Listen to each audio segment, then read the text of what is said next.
Halo teman-teman sekalian, kembali lagi di channel YouTube Antek Saham atau Analisa Teknikal Saham. Pada video kali ini saya akan membagikan analisa 5 saham, yaitu saham BRIS, MMN, Brand BRPT, dan PTRO untuk minggu depan tanggal 7 sampai 11 Juli 2025. Sebelum ke analisanya, saya ingin menginfokan kalau Antek Saham memiliki channel Telegram gratis. Bagi yang belum join, boleh langsung join saja ya, karena kalian akan mendapatkan banyak info menarik di sana, seperti ada analisa saham IPO dan juga saham-saham menarik setiap harinya. Antek Saham juga memberikan benefit khusus untuk member premium, jadi yang ingin join ke premium, boleh hubungi saya melalui Telegram @yosuaal atau hubungi admin melalui link yang ada di deskripsi. Bagi yang mau bergabung menjadi pelanggan di YouTube, boleh juga dengan biaya yang murah, hanya 1.000 per hari, atau 30.000 per bulan, kalian akan mendapatkan banyak info menarik juga atau benefit menarik di sana, seperti mendapatkan saham-saham menarik setiap harinya dan juga saham menarik di tiap minggunya berupa video seperti ini. Jadi jika tertarik, boleh klik tombol gabung di YouTube Antek Saham dan selesaikan pembayarannya di sana. Jika tertarik, boleh hubungi ya saya melalui @yosuaal atau dari Telegram atau melalui admin di WA melalui link yang ada di deskripsi. Oke? Untuk mempersingkat waktu, jika ada pertanyaan boleh hubungi di Telegram atau melalui WhatsApp. Nah, sekarang kita langsung ke analisanya. Kita mulai dari BRIS dulu ya. Untuk BRIS boleh kita lihat di sini, sesuai dengan analisa di minggu yang lalu, kalau BRIS memang masih dalam keadaan turun ya. Dan di sini trading plan kita sudah hit BEP, berarti kalian akhirnya cuan di angka 3%-an lebih ya dari BRIS. Dan di sini trading plan kita sudah down, atau sudah down ya di sini, sudah selesai karena sudah hit BEP atau stop loss-nya dinaikkan, dan memang pergerakan dari BRIS di sini tertekan ya. Tertekan oleh area resisten di sini. Resisten di angka 2630, dan boleh kita lihat juga secara pola sebelumnya ada pola double top ya dari saham BRIS. Top yang pertama, top yang kedua di sini, dan neckline-nya di angka 2740 yang ini ya. Ini neckline-nya, dan harusnya pergerakan BRIS masih akan berada di bawah area ini. Nah, makanya kemarin di hari Senin langsung drop ya setelah mencapai resisten 2630. Jadi pergerakan BRIS masih ada potensi mencoba naik ke area resisten, tapi karena area neckline ini cukup kuat nantinya, maka BRIS akan dipantulkan lagi ke bawah. Jadi pergerakan dari BRIS cenderung sideways di area demand. Ini ya, area demand 2450 sampai 2340, dan area resisten ada dua resisten di sini.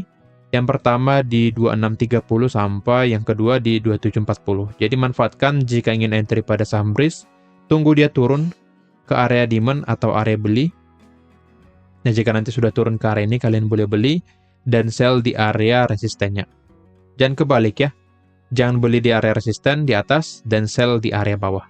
Makanya kalian harus beli dari bawah, jangan takut beli pas saat merah ya. Jadi pada saat merah kalian takut, dan pada saat hijau kalian beli, dan akhirnya nanti kalian akan nyangkut di atas. Oke, dengan view ini harusnya kalian sudah bisa cuan dari BRIS nantinya.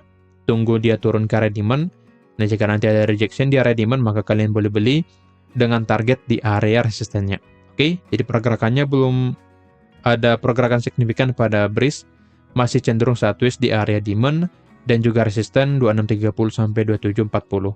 Secara broker summary-nya, nah ini dari IHSG ya, masih outflow dari tanggal 18 Juni, jadi sudah 2 minggu terakhir ada outflow dari IHSG, dan ini juga ya kenapa view saya pada BRIS akan cenderung sideways seperti ini. Coba kita cek ya. BRIS, oke, ada akumulasi ya dari tanggal 25 Juni atau 1 minggu terakhir. Di tanggal 4, volumenya sangat bagus ya di sini, sangat besar. BBBK akum di atas 20 miliar, sedangkan CC di angka 20 miliar untuk jualannya. Jadi secara volume memang ada potensi BRIS akan bergerak naik seperti view tadi ya, akan bergerak naik ke resisten, dan kemungkinan setelah mencapai resisten akan dipantulkan lagi ke bawah. Oke, secara broker summary-nya bagus, jadi view-nya masih ada pergerakan naik untuk jangka pendek, tapi secara jangka menengahnya seperti yang tadi akan cenderung sideways di area resisten dan juga area demand-nya. Untuk pergerakan next selanjutnya, tunggu di sini ya 2750 ya untuk resistennya. Jadi pergerakannya cenderung di area ini. Dan untuk pergerakan naik seperti yang tadi, tunggu break area resisten 2750. Jika area ini bisa di breakout, nantinya break akan bergerak naik ke area 2900. Tapi jika tidak, maka kembali lagi ke skenario pertama. Kalau break akan cenderung sideways di area demand dan juga resistennya. Oke, jadi boleh pantau area ini pada saham break. Lanjut ke saham yang kedua, ada Aman. Aman Mineral Internasional. Oke, di sini hampir hit target ya. Tinggal beberapa tick lagi, di sini ada 2 tick lagi, tapi sudah mulai ada rejection. Jadi saran saya yang sudah entry pada saham Aman, boleh di TP dulu, karena area ini cukup kuat ya. Area resisten 8.800 sampai resisten 9.100. Dan boleh kita lihat di tanggal 16 Juni, ada jualannya di area atas ini. Jadi kalian hati-hati, dan sebaiknya boleh taking profit saja dari Aman, menggunakan trading plan kita sebelumnya ya, atau stop loss-nya dinaikkan ke atas ini. Jadi stop loss di angka 8.100. Nah, jikapun nanti Aman bergerak turun, maka posisi kalian akan ditutup dalam keadaan profit. Oke, jadi untuk Aman, masih ada potensi pergerakan naik, tapi akan lebih aman seperti namanya, akan lebih aman jika kita naikkan stop loss-nya. Oke, jadi masih bisa hold trading plan, tapi stop loss dinaikkan di angka 8.100. Oke, jadi view saya pada Aman masih akan bergerak naik ke resisten 8.800, karena secara trennya sudah break ya. Sudah break dari trendline, jadi harusnya Aman akan membuat tren yang baru, yaitu naik nantinya ya. Oke, jadi view saya pada Aman akan bergerak naik ke resisten 8.800. Untuk pergerakan naik selanjutnya harus breakout dulu area ini ya. Ada 3 area atau 3 resisten. Yang pertama 8.800, yang kedua 9125, dan yang ketiga 9525 yang bisa dicapai oleh Aman dengan pola break ya. Tetapi jika tidak mampu di breakout, maka nanti Aman akan turun kembali ke area supportnya. Jadi boleh perhatikan area-area ini. Jika sudah dekat dengan resisten, maka sebaiknya jangan dibeli. Tetapi jika sudah dekat dengan support, maka kalian siap-siap beli pada saham Aman. Nah, strateginya seperti itu supaya kalian paham menggunakan area-area yang sudah saya bagikan di sini. Secara broker summary pada Aman, kita cek ya. Nah, di sini terlihat ya dari tanggal 27 sudah mulai ada distribusi dengan volume yang tidak terlalu besar ya, masih netral. Di hari Jumat juga sudah mulai ada distribusi, dan memang pergerakan turun dari Aman di sini sangat wajar. Adanya distribusi sehingga harga bergerak turun. Jadi seperti yang tadi, ada potensi Aman akan turun dulu ke area support 8.200. Tapi biasanya akan ada ya. Nah, ini biasanya tapi gak pasti. Dia akan naik sedikit ke area atas, lalu akan dibanting nantinya. Kegunaan pergerakan naik sekali ini adalah untuk memancing para retail ya. Jadi naik sekali ke atas supaya retail masuk, dan akhirnya nanti bandarnya bisa jualan di area atas lagi. Jadi seperti yang tadi, jangan mau beli di area resisten, tetapi jika sudah break resisten, maka kalian boleh beli dengan strategi buy on breakout. Tapi view saya pada Aman seperti yang tadi, karena di sini ada area jualan ya. Ini area jualan, week ini menandakan ada jualan yang besar di sini. Jadi harusnya Aman akan lebih cenderung koreksi dulu ke area support 8.200. Jadi boleh pantau area ini, terutama resisten 8.800. Jika tidak mampu di breakout, maka Aman akan turun ke support di angka 8.200. Lanjut ke saham yang ketiga, ada Brand, yang dimana Brand seharusnya akan terkena angin segar ya, karena CDI akan listing di minggu depan, tanggal 8 ya, kalau nggak salah, 8 atau 9 ya, untuk CDI ya. Dan harusnya saham-saham grup APP akan naik ya, biasanya kan seperti itu, terutama untuk TPI ya. Untuk TPI nanti akan saya bagikan analisanya di analisa berikutnya ya. Oke. Balik lagi di sini untuk Brand, analisa kita akan cenderung sideways dulu karena sudah mendekati support, dan di sini juga minggu yang lalu saya infokan kalau Brand akan turun dulu ya. Turun dulu ke area support 5.500 sampai 5.700, dan boleh kita lihat area support 5.700 sudah hit dan harusnya akan mulai bergerak naik di minggu depan, apalagi CDI akan listing. Oke, jadi view saya pada Brand akan cenderung bergerak naik karena sudah mencapai area support di angka 5.500 sampai 5.700. Support yang sudah dicapai di angka 5.700 ya. yang 5.500 belum dicapai di sini. Secara broker summary-nya, memang ada distribusi ya di sini. Ada distribusi dari bandar yang di atas ini, volumenya besar, tapi asingnya masih masuk ya di sini, masih inflow. Dan terlihat dari broker summary-nya juga tidak terlalu bagus ya di sini. 1 minggu terakhir coba kita cek ya. Oke, terlihat memang dari MG, LG, dan yang lainnya, sedangkan CP oke. 2 minggu terakhir masih bagus sebenarnya di sini, masih bagus. Jadi harusnya brand pergerakan turun brand di sini dari tanggal 11 Juni. Coba kita cek. Oke, ada buangan yang sangat besar ya dari BB di sini. Jadi harusnya masih ada potensi brand akan turun dulu. Sedikit lagi menurut saya secara teknikalnya. Turun dulu. Apalagi secara broker summary-nya belum ada inflow ya. Belum ada inflow pada saat brand berada di area support dari sini. Bahkan di tanggal 4 masih ada distribusi ya. Jadi view saya pada brand masih ada potensi turun sedikit lagi ke area support dan nantinya akan bergerak naik ke resisten 6150. Tapi jika nanti ternyata breakdown support 5.500, maka brand akan menuju 5.000 ya. Jadi apabila brand break support 5.500, maka hati-hati akan ada pergerakan turun sekali lagi ke area 5.000. Di trading plan kita juga di tanggal berapa nih? Tanggal 19 Juni ya. Apabila nanti hit stop loss di 5.400, maka kalian harus cut loss dari brand. Tapi seperti yang tadi ya, karena ada katalis positif dari CD yang akan listing, harusnya saham atau grup APB akan mulai rebound minimal ya, minimal rebound, dan akan ada pembatasan pada pergerakan turunnya di sini. Oke, jadi view saya akan lebih cenderung untuk bergerak naik terlebih dahulu. Oke, seperti ini ya. Jadi view saya pada brand cenderung bergerak naik ke area resisten 6.150 karena katalisnya yaitu katalis positifnya yaitu CD akan listing. Oke, lanjut ke saham yang keempat ada BRPT. Untuk BRPT juga sama ya, karena masih dalam satu grup. Harusnya ada katalis positif dan juga secara teknikal masih naik.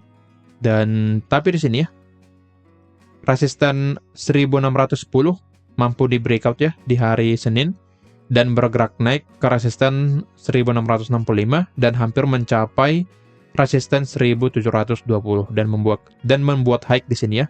Ada high di 1710 dan di sini ada jualan yang sangat masif di tanggal 2 ya, Rabu 2 Juli 2025. Jadi BRPT kembali masuk ke area sideways di area sini. Di area 1610 sampai 1455. Biasanya pergerakan seperti ini akan jika masuk lagi ke area sideways-nya akan lebih cenderung bergerak turun. Jadi biasanya akan turun lagi ke area support dan akan bergerak naik ke resisten 1610. Jadi view saya pada BRPT lebih cenderung untuk bergerak turun ke support 1455 sampai 1610. Secara broker summary-nya apabila ada distribusi harusnya masih bergerak turun ya. Oke, di sini sebenarnya volumenya sudah mulai mengecil memang ya. Boleh kita lihat di sini batas volume terbesar di tanggal 10 Juni.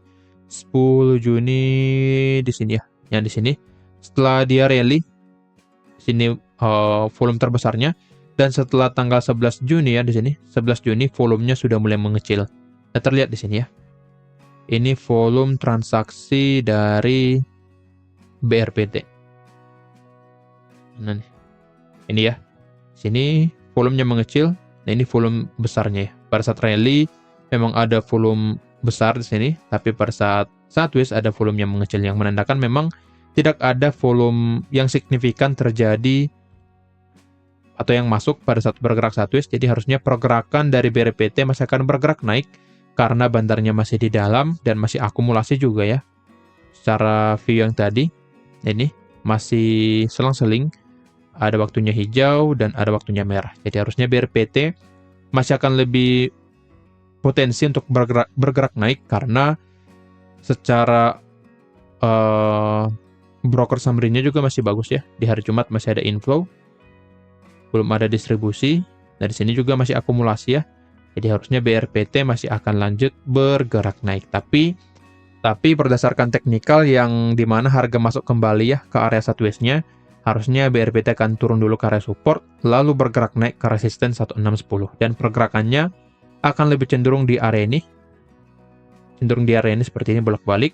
Jadi tunggu pergerakan dari BRPT keluar dari support 1455. Jika di breakdown maka BRPT akan turun ke support selanjutnya di angka 1350. Tetapi jika ternyata break resisten maka BRPT akan naik ke resisten selanjutnya di angka 1665 sampai 1720.